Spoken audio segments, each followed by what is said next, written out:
This is the very first time that I have told anybody my story outside of my son and my wife. Wow, I did not know that.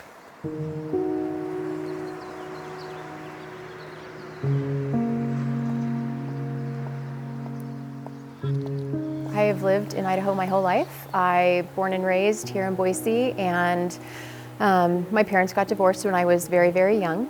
And she had a boyfriend, and we'll call him John, and he lived out in Star. And we moved out there. He had a really good drinking problem, and one of the first memories that I have is one night we lived at the very end of a dirt road in Star, and I remember standing at the glass door with him, and we could see headlights coming up the dirt road, and it was my mom coming home. It was late, it was dark, she had been out with some friends, and she pulled into the driveway, and he told me to go in my room. So I went in my bedroom, and I closed the door, and she came in, and they immediately started fighting. I opened my door to see what was going on, and my mom came in my room, and she tried to close the door, and he came in and followed her. And at that point, I went and sat in the corner of my bedroom, and he pushed her on the bed and got on top of her and started strangling her. So the little tiny person that I am at that point. How old were you? I was 5. 5, wow. I went to my closet and pulled out a bat. All of my outside stuff was in there. I pulled out a bat and with all my might just hit him in the back of the head as hard as I could to try to get him off of her. It was enough to stop what was happening. It was enough for him to get up, to stop, but to grab her by her hair and pull her out of my bedroom and slam the door and take her down the hall into their room where he locked the door, and I don't know what happened. So sometime later, I have absolutely no idea how long it was, my mom came in and she was hurt, she was crying, and she grabbed me and we got in the car and we drove to town. And luckily, I don't know is the right word, but we were very fortunate to have my grandparents.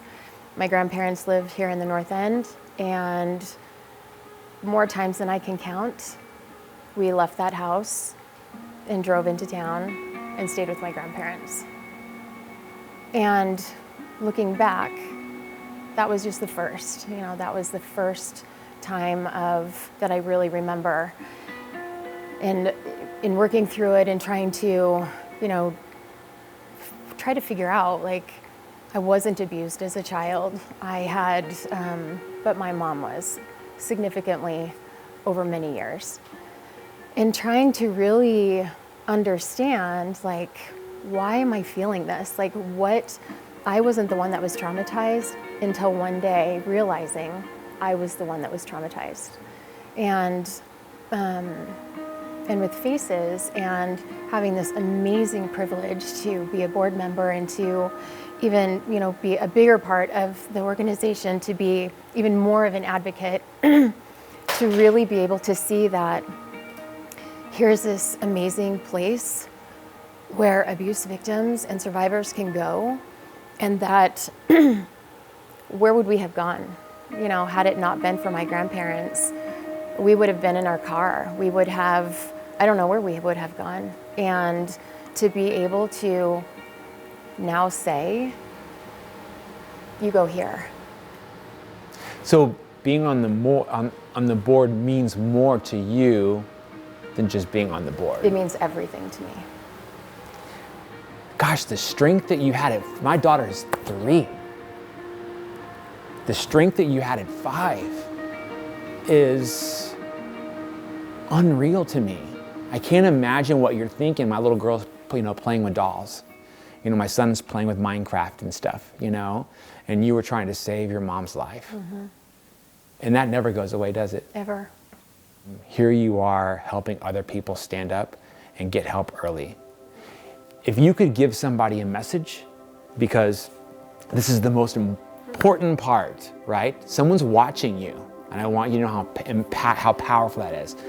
If you could give them a message right now that's going through something, that is a mom that has a 5-year-old son or a 4-year-old son or a family, what would you give that mom or that dad?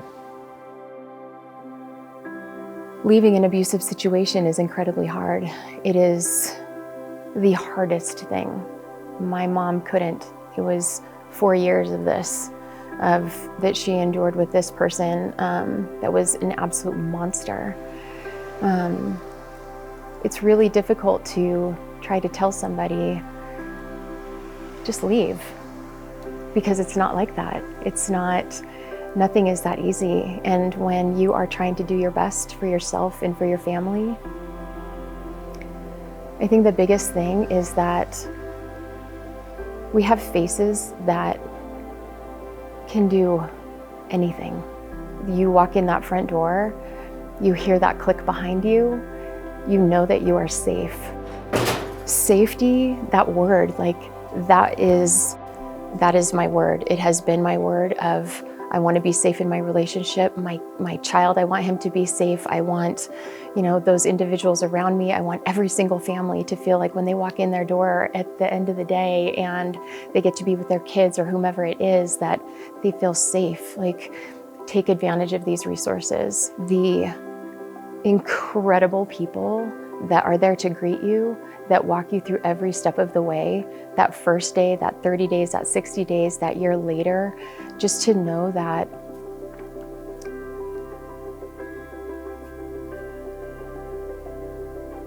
we have something available to us in the heart of our beautiful town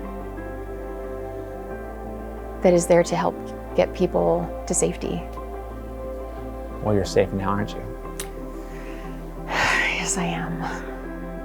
I am at a point in my life where I know I can help people. I know that my story will help people. I want people to see my face and for them to know that if they have anything that they want to talk about, if they know someone, if they need something, that they can come to me, that I am one more person for their tool belt that they have in their corner no matter what. And this is really hard to talk about. It's really difficult for a lot of people to talk about child abuse, about it being yourself, someone that you've witnessed. I mean, I would find it very difficult for anybody to be able to say, no one in my life has ever been touched by child abuse. We have this one unique opportunity that we can, in April is Child Abuse Prevention Month, we have this one opportunity to let people know, hey, faces exist. When this is over, faces lights don't turn off. People still need to know where to go when we get back to our regular life.